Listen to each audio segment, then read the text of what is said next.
আসসালামু আলাইকুম। আমরা পরের টিউটোরিয়ালে চলে এসেছি, যেখানে আমরা ওয়ান্ডার শেয়ার ফিল্মোরা যে ফিল্মোরা 9 এর ইন্টারফেসগুলো সেগুলো আমরা দেখব এবং সেগুলো সম্পর্কে জানব।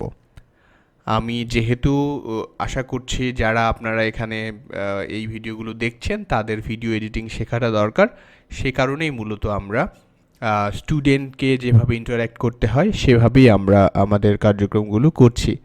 ফিল্মোরা আইকনে ক্লিক করার পরে দেখতে পাচ্ছেন যে ইন্টারফেসটা এসেছে এবং এই ইন্টারফেসে আমরা যদি ওপেন প্রজেক্টের কথা বলি, এখানে যদি আগে কোনো প্রজেক্ট থেকে থাকে সেখানে আমরা প্রজেক্ট ওপেন করতে পারবো, অথবা আমরা এখানে নিউ প্রজেক্ট নিব। আমরা শুরু থেকে যেহেতু শুরু করছি, অনেক প্রশ্ন থাকতে পারে, সেটা আমরা প্রশ্নোত্তর সেশন করতে পারি, আমাদের গ্রুপ করা হয়েছে, সেখানে আমরা সেই আয়োজনগুলো করব।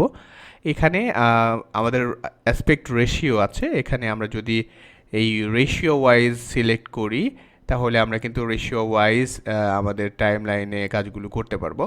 এখানে 16:9 আছে, তারপরে 1:1 আছে, 9:16 আছে, 4:3 আছে এবং 21:9 আছে। তো এখানে এর পাশে সম্ভাব্য ডেসক্রিপশনগুলোও দেওয়া আছে। আমরা আপাতত নর্মাল একটা ওয়াইড স্ক্রিনে যাব। আমরা আজকে প্রজেক্টের কাজ করব না, শুধুমাত্র আমরা বোঝার জন্য আমরা প্রজেক্ট ওপেন করছি, যে কোনো একটা প্রজেক্ট ওপেন করব। আমরা প্রজেক্ট ওপেন করলাম। এখন যে ইন্টারফেসটা এসেছে সেই ইন্টারফেসটা হচ্ছে আমাদের কাজের জায়গা বা আমাদের ওয়ার্কিং ইন্টারফেস।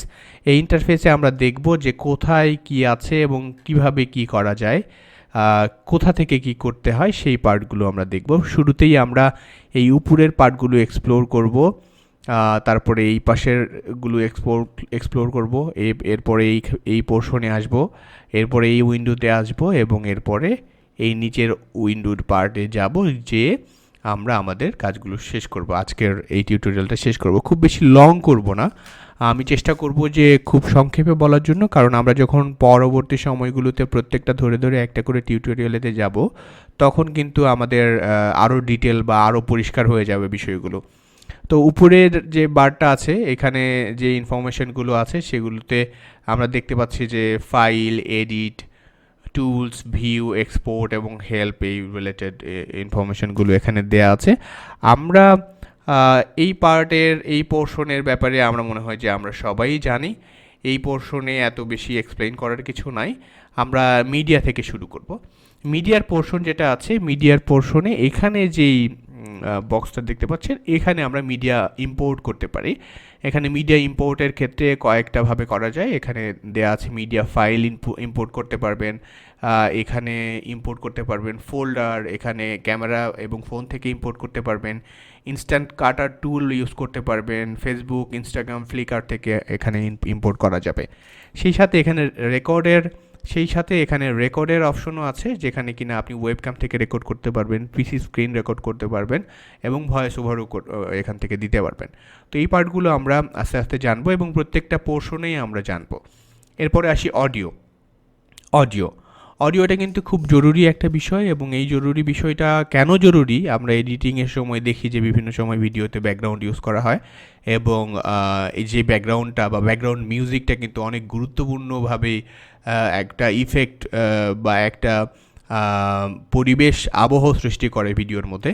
আমরা যদি দেখি এখানে কিন্তু স্টক অনেক ফুটেজ আছে, আমি আপনাদের আরও কিছু ফুটেজ দিব, আরও কিছু ইম্পোর্ট করতে পারবেন, যেখানে কিনা আমাদের এই ফিল্মোরার কিছু প্যাকেজ আছে, যেগুলোতে আপনারা গ্রাফিক থেকে শুরু করে আপনাদের যে অডিওর পার্টগুলো সেই পার্টগুলো পেয়ে যাবেন। আপনারা যদি এখান থেকে অডিও ইম্পোর্ট করতে চান, এখান থেকে জাস্ট ক্লিক করেই কিন্তু আমরা এখান থেকে অডিও ইম্পোর্ট করতে পারি। দেখেন, একটা ক্লিকের মাধ্যমে কিন্তু অলরেডি অডিওটা আমাদের টাইম লাইনে চলে এসছে। আমরা যদি এখানে এই যে ক্লিক করলাম, অডিওটা কিন্তু প্লে হয়ে গেছে। তো যাক, এই দিকে আমরা যাব না, আমরা দেখছি যে কোন ইন্টারফেসে কি আছে। এরপরে আছে টাইটেল ইন্টারফেসে আমরা দেখতে পাচ্ছি, টাইটেলে ক্লিক করার পরে দেখেন এখানে নিচে দেওয়া আছে custom, opener, titles, lower third, subtitle, end credit, new concept and favourites. তো আমরা যদি দেখি যে এখানে যতগুলো আছে, এই সবগুলো পার্টই কিন্তু আমরা ফেসবুক বলেন, ইউটিউব বলেন, বিভিন্ন পোর্শনে, মুভি, নাটক, বিভিন্ন জায়গাগুলোতে এগুলো আমরা দেখেছি। কিন্তু এগুলো সম্পর্কে আমরা বাই নেমে জানি না বা চিনি না, এই কারণে আমরা হয়তো এটা আমাদের কাছে নতুন লাগতে পারে। এই পোর্শনগুলো আমরা এক্সপ্লোর করব, এই পোর্শনগুলোতে ডিটেল আলোচনা হবে এবং প্রত্যেকটাতে আলাদা আলাদা করে ভিডিও বানানো হবে। আশা করি সেই সেশনগুলোতে আপনারা উপকৃত হবেন। আমরা আজকে ইন্টারফেসে শুধু পরিচয় করিয়ে দিব যে কোনটার কী কাজ এবং কোনটা দিয়ে আসলে কী কাজ করতে হয়। এরপরে আসবো আমরা ট্রানজিশনে। এইখানে একটা মজার বিষয়, সেটা হচ্ছে যে ভিডিও দেখবেন যে একটা ভিডিও থেকে আর একটা ভিডিওতে ট্রান্সফার হতে গিয়ে দেখা যায় যে বিভিন্ন সময় একটা করে ইফেক্ট ব্যবহার হয়। হয়তো দেখা যাচ্ছে একটা ব্লিঙ্ক করার মতো করে যেমন করে হয় ওরকম দেখাচ্ছে, আবার একটা ভিডিও থেকে আরেকটা ভিডিওর অংশ নিয়ে এই স্লাইডটা দেখাচ্ছে, আবার দেখা যাচ্ছে যে দরজা খোলার মতো করে কিউবের মতো করে বিভিন্ন পোর্শনে এই ইয়েগুলো দেখাচ্ছে। আমরা যদি এখানে ক্লিক করি তাহলে কিন্তু এই স্লাইডগুলো দেখাবে যে একটা ভিডিও থেকে আরেকটা ভিডিওতে পার হওয়ার সময় যে স্লাইডার বা ইফেক্টগুলো আমরা ইউজ করব সেগুলো আমরা এখান থেকে সহজেই ব্যবহার করতে পারি। এরপর আসি ইফেক্ট। ইফেক্ট হচ্ছে আপনার ভিডিওর একটা দেওয়া আছে। আর এরপরে আসি ইফেক্ট। ইফেক্ট হচ্ছে আপনার ভিডিওতে যদি আপনি কোনো ধরনের কালার বা এখানে যে প্রিসেটগুলো আছে বা ডিজাইনগুলো আছে, যেই ডিজাইনগুলো আছে সেগুলো যদি আমরা দিতে চাই আমাদের ভিডিওতে, সেগুলো আমরা এখানে অ্যাড করতে পারি। শুধুমাত্র টেনে নিয়ে যদি আমি ভিডিওর উপর ছেড়ে দিই তাহলে ওই ভিডিওটা কিন্তু এখানে যে সেট করা ইফেক্টগুলো আছে সেই ইফেক্টগুলোর মতো হবে। আমরা যদি ডাবল ক্লিক করি তাহলে কিন্তু ইফেক্টগুলো দেখা যাচ্ছে। যদি ভিডিওটাকে আরও একটু সিনেমাটিক লুক দিতে চাই তাহলে আমরা কিন্তু এই ইফেক্ট পোর্শনে গিয়ে আমরা ইফেক্ট সিলেক্ট করে কিন্তু কাজ করতে পারি।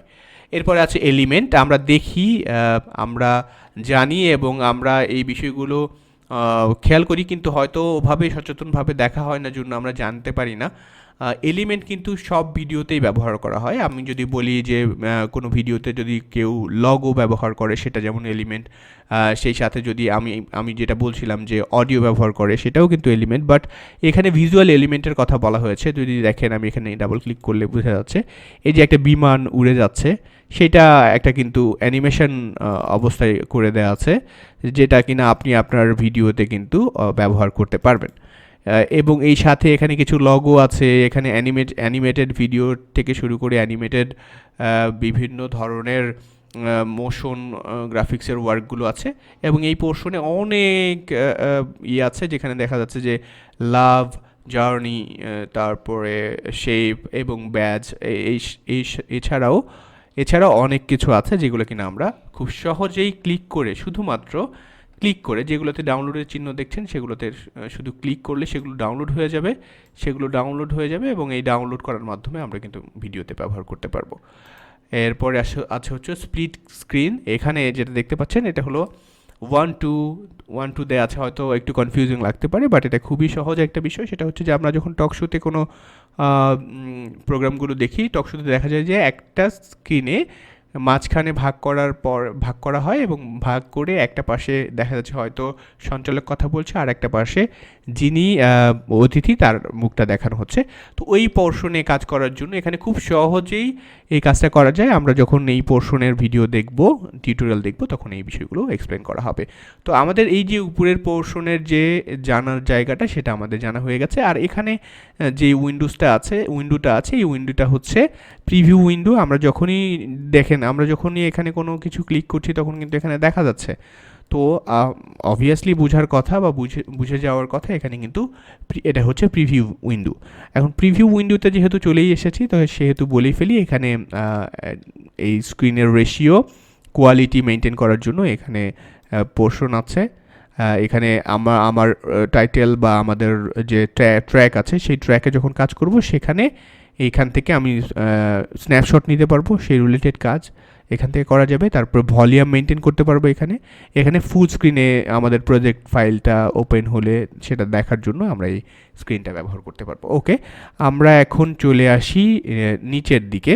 এখানে কিছু পোর্শন অ্যাক্টিভ হবে না যদি না আমি কিছু ইম্পোর্ট করি। আমি আপনাদেরকে এই পোর্শনটা শেষ করে নিয়ে আমি একটা ভিডিও এখানে ইম্পোর্ট করব। ইম্পোর্ট করার পরে আপনাদের দেখাবো যে এই পোর্শনে কিছু অ্যাক্টিভ অপশন আসবে যেগুলো আমরা এক্সপ্লেইন করব। এখানে যেই অপশনটা আছে এটা হলো রেন্ডার রিভিউ। এখানে ক্লিক করার পর ভিডিও আপনার যখন কমপ্লিট হয়ে যাবে সেটাতে যে ইফেক্টগুলো আপনারা দিয়েছেন সেই ইফেক্টগুলোতে স্মুথ ইফেক্ট দেওয়ার জন্য এখানে আমরা হচ্ছে এই পোর্শনে ক্লিক করি। এখানে ক্লিক করলে ভিডিওটা রেন্ডার হয় এবং এটা স্মুথ হয় আর কি। এরপরে আছে মার্কার। এটা হচ্ছে আপনারা ধরেন ভিডিওটা আপনি রাফ কাট করলেন, রাফ কাট করার পরে ওখানে কোনো পোর্শনে আপনি মার্ক করতে চান যে এই পোর্শনে আমি এই কাজটা করতে চাই বা এই পোর্শনে আমি একটা কার্ড দিব, সেই জন্য আপনি এখানে এই মার্কার দিয়ে আপনি মার্ক করে নিতে পারেন।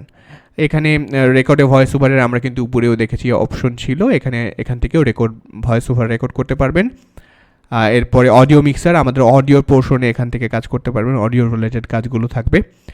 আর এই পোর্শনটা হচ্ছে এই যে এখানে যেটা আছে সেটা হচ্ছে যে আমরা দেখা যায় যে অনেক সময় টাইমলাইনে, এইটা হচ্ছে টাইমলাইন, আমি বারবার টাইমলাইন বলছি, এইটা হচ্ছে টাইমলাইন। এই টাইমলাইনে যখন আমরা কাজ করব তখন দেখা যাবে কি যে হয়তো দেখা যাচ্ছে যে এই যে স্ক্রিন আমার যে মনিটরটা, এই মনিটরের হয়তো বাইরে চলে গেছে, এই যে ট্র্যাকটা, এই যে টাইমলাইনের ট্র্যাকটা সেটা হয়তো মনিটরের বাইরে চলে গেছে, তখন ওইটা আবার টেনে ছোট করা একটু মুশকিল। যখন আপনি এখানেই ক্লিক করবেন তখন টাইমলাইনটা সেই আপনার স্ক্রিনের মাপের মধ্যে চলে আসবে। এটাও ঠিক একই রকম, স্ক্রিনের এটা হচ্ছে টাইমলাইনটা ছোট বড় করার জন্য ব্যবহার হয়। এটা হচ্ছে অডিও মিটার। ওকে, আমি যেটা বলেছিলাম যে আমরা একটা ভিডিও ইম্পোর্ট করে দেখব যে হচ্ছে আমাদের ভিডিওটার অপশনগুলো যেগুলো অ্যাক্টিভ হবে। আমি ভিডিওটা অ্যাড করলাম, এখান থেকে আমি ইম্পোর্ট করলাম, আমি ভিডিওটা ইম্পোর্ট করলাম এবং এটা আমি ভিডিওটা অ্যাড করে নিয়েছি, আমি অ্যাড করে নিলাম। এখন যেটা আমরা দেখছি সেটা হলো যে ভিডিওটা আসার কারণে এখানে রেন্ডারের অপশন দেখাচ্ছে, আমরা এখন রেন্ডার করব না। এখানে ভিডিওটা আসার কারণে দেখতে পাচ্ছেন যে এখানে উপরে কিছু অপশন চালু হয়েছে, সেই অপশনগুলো আমরা এক্সপ্লেইন করব। যদি আমরা আনডু করতে যাই, রিডিউ করতে যাই, সেই জন্য এই দুটো অপশন আছে। আর এখানে যদি ডিলিটের কাজ তো আমরা জানি। এখানে আছে কাটের অপশন, যদি আমরা কোনো পোর্শনে গিয়ে মনে হয় যে এই পোর্শনটা আমি কেটে ফেলবো, তখন আমি এখানে নিয়ে গিয়ে ওই কাঁচিতে ক্লিক করলেই সেটা হচ্ছে কেটে যাবে। অথবা আমি যদি মনে করি যে না আমি শর্টকাট করতে চাই, তাহলে আমি কিবোর্ডে কন্ট্রোল বি দিচ্ছি, এখানে কন্ট্রোল বি দিলে কিন্তু এটা কেটে যাচ্ছে। এখন আমি আনডু ও রিডিউর কথা বললাম, যদি আমি এটা ব্যাক স্পেসে নিয়ে যেতে চাই, আমি আগের অবস্থায় নিয়ে যেতে চাই, তখন আমি কন্ট্রোল জেড দিলেই এটা কিন্তু আগের অবস্থায় চলে আসতেছে। এখন আমরা পরের প্রশ্নে যাই। এখানে আছে হলো ক্রপ। এখানে আমি যখন ভিডিওটা দেখছি যে আমার এটুকু দরকার, যদি আমি মনে করি যে এটুকু আমার দরকার, তাহলে আমি এখানে ক্লিক করে এখান থেকে আমি কিন্তু নির্ধারণ করতে পারবো যে ভিডিওর সাইজটা কতখানি হবে বা আমার স্ক্রিনে কতখানি হবে। এই পোর্শনে আবার আছে যেখানে মোশন গ্রাফিক্সের কাজ করা যাবে, মোশনের কিছু কাজ আছে, বেসিক কিছু কাজ করা যাবে এখান থেকে। দেখা যাবে যে এইখান থেকে আপনি এখানে জুম করে নিয়ে আসতেছেন বা এখান থেকে জুম করে এখানে নিয়ে আসতেছেন, এরকম কিছু কাজ করা যাবে, সেগুলো আমরা পরবর্তীতে টিউটোরিয়ালে দেখব। এবং এরপরে আছে হচ্ছে স্পিড। এখানে আপনি কাস্টম স্পিড করতে পারবেন, স্পিড বাড়াইতে পারবেন, কমাইতে পারবেন, তারপরে স্পিডটার ফ্রেমটা ফ্রিজ করতে পারবেন, রিভার্সে নিতে পারবেন। এই পোর্শনে এখানে এই কাজগুলো আছে। তারপরে পোর্শনে আছে হচ্ছে কালার গ্রেডিংসের ওয়ার্ক আছে। এখানে আপনি যদি অ্যাডভান্স কালার কারেকশন করতে চান তাহলে এখানে কাজ করতে পারবেন, এবং এখানে যদি আপনি মনে করেন যে আপনি এটা অটোতে রাখবেন সেটাও করতে পারবেন। এখান থেকে আপনি ডিটেলে গিয়ে সেখানে কাজও করতে পারবেন। আবার আপনাদের আমি বলেছি যে এখানে আমাদের কিন্তু বিভিন্ন ইফেক্টও দেওয়া আছে, যথেষ্ট ইফেক্ট দেওয়া আছে, আর আমিও কিছু ইফেক্টের প্যাকেজ দেব যেগুলো দিয়ে আপনাদের কাজ হয়ে যাবে ইনশাল্লাহ। এরপরে আমরা যেটাতে যাচ্ছি সেটা হচ্ছে এই পোর্শন যেখানে গ্রিন স্ক্রিনের অপশন রয়েছে। গ্রিন স্ক্রিনের অপশনটা কি? গ্রিন স্ক্রিন বা ক্রোমা স্ক্রিন বলে অনেকেই, যেই ভিডিওগুলোতে গ্রিন স্ক্রিন বা ক্রোমা স্ক্রিন হিসেবে ভিডিওগুলো ধারণ করা হয়, এই যে উজ্জ্বল কালারগুলো আছে, এই উজ্জ্বল কালারগুলো যেই ভিডিওর ব্যাকগ্রাউন্ডে থাকে, সেই ব্যাকগ্রাউন্ডগুলো রিমুভ করার জন্য এই ক্রোমা বা হচ্ছে গ্রিন স্ক্রিনের এই পোর্শনটা ব্যবহার করা হয়। আমি যদি বলি এই যে যিনি এখানে দাঁড়িয়ে আছেন তাকে শুধু রেখে তার ব্যাকগ্রাউন্ডটা আমি ফেলে দিব, সেই কাজগুলো করা যাবে এখান থেকে। তো এই হলো আমাদের ইন্টারফেসের পরিচিতি। আমার মনে হয় যে আপনারা শিখতে পেরেছেন। আর যদি মনে হয় যে দ্রুত বলছি, আমার বিশ্বাস যে এর পরে যখন আমরা কথা বলবো, আমরা যখন আবার পরে শিখব, যেখানে কিনা আমাদের ডিটেলগুলো বলা হবে, প্রত্যেকটা পোর্শন ধরে, তখন আমার মনে হয় যে আপনারা আরও ক্লিয়ার হয়ে যেতে পারবেন। আর আজকে এ পর্যন্তই, দেখা হবে সামনের ভিডিওতে। ভালো থাকবেন সবাই, আল্লাহ হাফেজ।